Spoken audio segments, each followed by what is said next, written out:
Everybody, welcome back.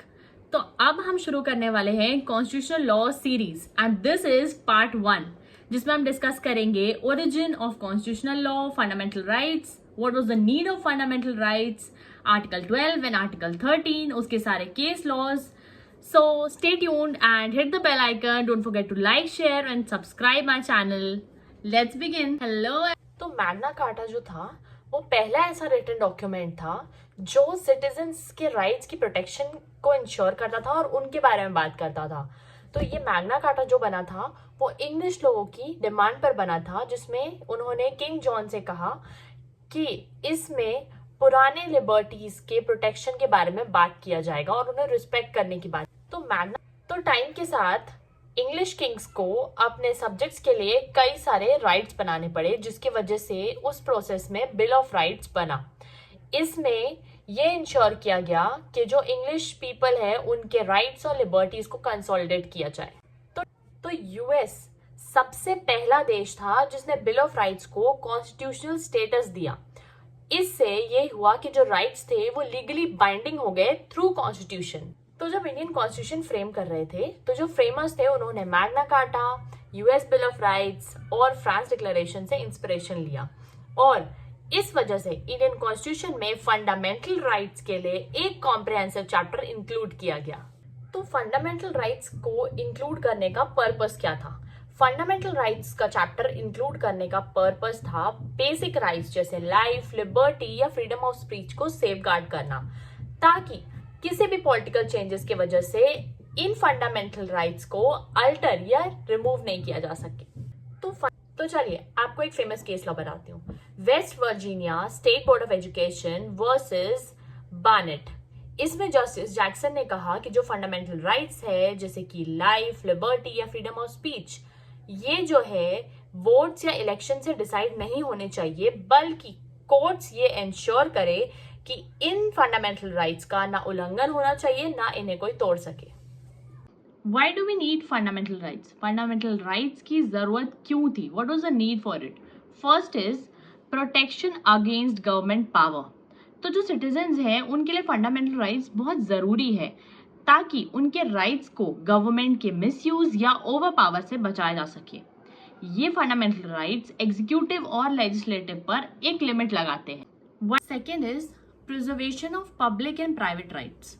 ये fundamental rights ये ensure करते हैं कि किसी भी हाल में पब्लिक और प्राइवेट राइट्स को प्रोटेक्ट किया जाए, चाहे गवर्नमेंट या पॉलिटिकल सिस्टम कैसा भी। सेकेंड, फंडामेंटल राइट्स पे एक फेमस केस लॉ तो सुना ही होगा, Maneka Gandhi versus Union of India. अगर नहीं सुना तो सुनो।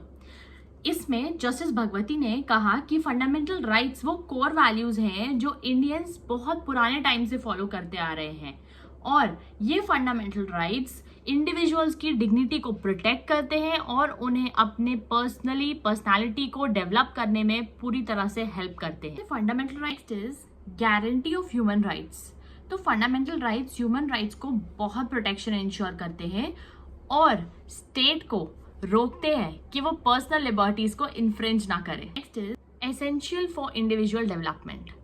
तो इन्हें फंडामेंटल इसलिए कहा जाता है क्योंकि जरूरी है इंडिविजुअल्स के इंटेलेक्चुअल, मॉरल या स्पिरिचुअल डेवलपमेंट को अचीव करने के लिए, और बिना फंडामेंटल राइट्स के कोई इंडिविजुअल फुल्ली अपने पोटेंशियल को अचीव नहीं कर सकता। Next is reminder for government.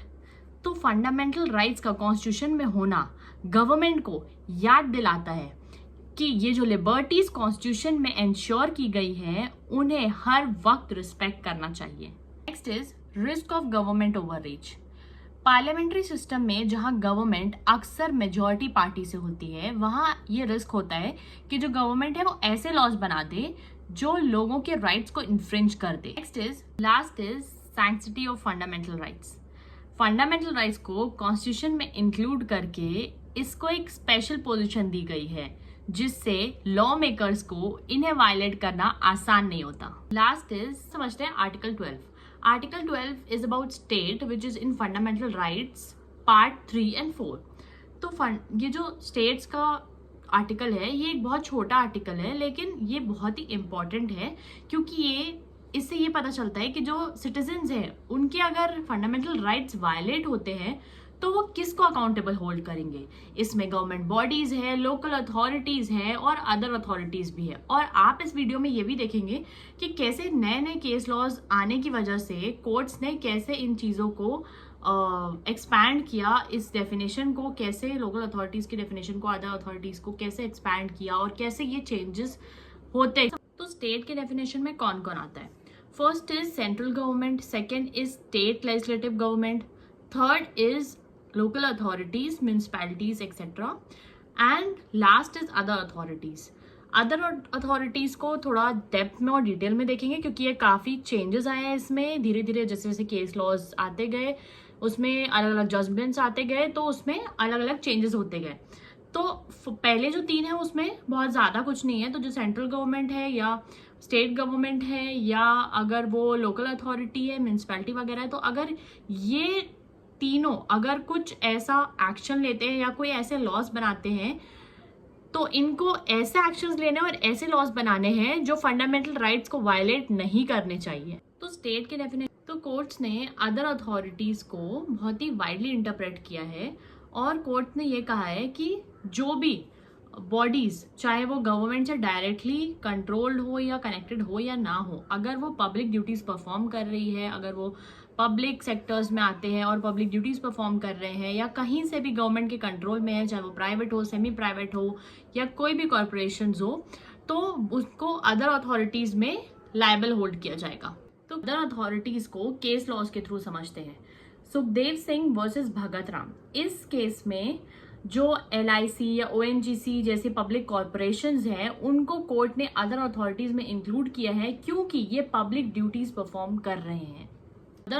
एक और फेमस केस लॉ बताती हूँ, अजय हास्या वर्सेस खालिद मुजीब। ये एक लैंडमार्क केस है और एक बहुत ही इंपॉर्टेंट केस है। इसमें यह कहा गया कि अगर कोई सोसाइटी वो फाइनेंशियली या एडमिनिस्ट्रेटिवली किसी तरह से गवर्नमेंट के कंट्रोल में है और सोसाइटी रजिस्ट्रेशन एक्ट में एंटर की गई है उस सोसाइटी को, तो वो स्टेट के अंदर इंक्लूड किया जाएगा। और इस केस में कोर्ट ने 6 पॉइंट्स निकाले थे टेस्ट करने के लिए और डिटरमाइन करने के लिए कि कोई भी सोसाइटी या कोई भी एजेंसी या कोई भी कॉरपोरेशन स्टेट के अंडर आता है या नहीं। तो ये थे वो 6 पॉइंट्स जिसके थ्रू कोर्ट्स ने कहा था कि आप टेस्ट कर सकते हैं, डिटरमाइन कर सकते हैं कि वो स्टेट के अंदर आता है या नहीं। एक आर्टिकल 13 हाई कोर्ट्स और सुप्रीम कोर्ट्स को ये पावर देती है कि वो किसी भी लॉ को रिव्यू करें और उसको अनकॉन्स्टिट्यूशनल डिक्लेयर करें अगर वो फंडामेंटल राइट्स को वायलेट कर रहे हैं अंडर आर्टिकल 226 एंड 32। आर्टिकल 30 आपको एक फेमस केस लॉ बताती हूँ, Keshava Madhava Menon versus state of Bombay case. इसमें सुप्रीम कोर्ट ने ये रूल किया था कि जो प्री कॉन्स्टिट्यूशनल लॉज है उनको वॉइड तभी डिक्लेयर किया जाता है जब कॉन्स्टिट्यूशन एनफोर्स होता है और वो इफेक्ट में आता है।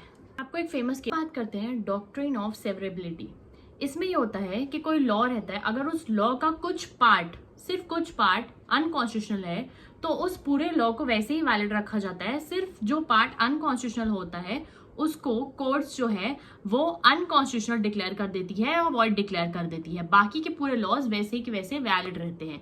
इसका 2 फेमस केस लॉ है, AK Gopalan versus state of Madras and state of Bombay versus Balsara. That's all guys, thank you for watching, and if you want to watch further more videos on constitutional law and further more parts of this video and this series, stay tuned with me and hit the bell icon. Don't forget to like, share and subscribe my video. Okay, bye bye. That's all guys, thank you for